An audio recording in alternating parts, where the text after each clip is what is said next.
在地上大条来关心咱台湾武汉肺炎的疫情，虽然已经冻点，不过中国的疫情也在增加。就算讲安尼，中国对咱台湾的威胁嘛，拢无停过，甚至处处在针对香港违反一国两制约束。有专家就烦恼，中国后一个目标是咱台湾。若知道咱台湾的防疫做甲真好，世界同学路，敢有法度成做台湾另外一条生路？来看今仔日公视台记新闻专题后疫情新台湾。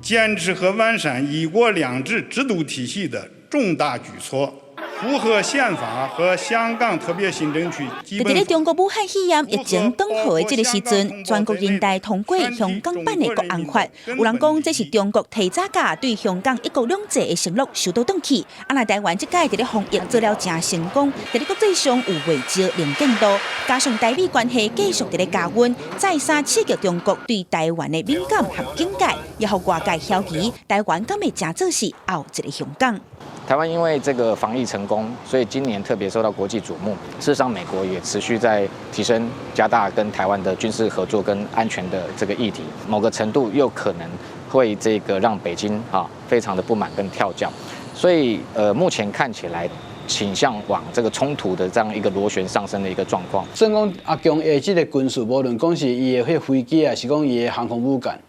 伫台湾这周边咧射来射去，所以威胁的这个频率比过去拢悬真济。过去中国派军机射台湾，平均2年1摆。不过今年以来，逐个月都有，而且规模扩大。台海军事的情势是渐渐艰难。在咧蔡英文第2任期就职演说内容讲到两岸时，也是搁一再强调，绝对袂刺激中国，会维持台海稳定，加强台美关系。蔡总统其实很清楚的知道，就是说北京对哪些议题，是绝对的是这个恼怒的。香港的国家安全法通过了啊，那么他还是必须要某种程度的表态。那他等于是在脸书上表态，而不是由总统府发表一个声明。也就是说，蔡总统以及民进党政府其实也是在一个怎么讲，在走一个钢索，跟美国维持友好，甚至所谓的亲美跟戒慎恐惧中间保持一个动态的平衡。那中国用武力统一台湾的主张不断出现，中国的解放军也在咧微信公众号打出放弃幻想、准备战争的文章，有意在咧掌握战争的主动权。面对中国一步一步挖进台湾，两岸关系也惨未少危机。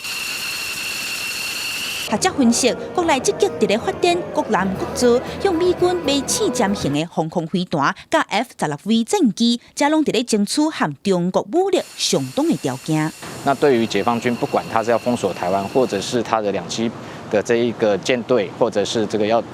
透过渡海，然后来攻打台湾的过程中，那基本上可能我们就有一定的这个不对称作战能力，能够把它这一个拦截或歼灭在台湾海峡。即马情形看起来，因为包括美国，还是讲欧洲，还是日本各国因为因即马拢有这个武汉肺炎的关系即马家己内底已经真麻烦，上有可能保护台湾的美国，伊即马内部佫有建造的冲突所以因即马家己都顾袂离啊，要安怎来顾台湾呢？互伊有真大的动机，想要拍台湾，我想这是事实。中国的疫情也未完全平静，即阵是又搁拖环头。那中国强势处理香港问题，引起台湾的警觉。不过，中国内部今年头一季 GDP 大幅衰退6.8%，是30年来头一届倒落，订单继续在咧流失，失业的人也愈来愈多。但美中贸易战也未告一段落，即阵有未少国家也拍算要追究中国疫情的责任。中国所搁继续在咧引动台海的争端，两岸关系敢有法度照蔡总统所讲的和平、民主、对等、对话8个字继续行，是愿望也是挑战。记者阿明金、刘玉水、林坤明台北报道。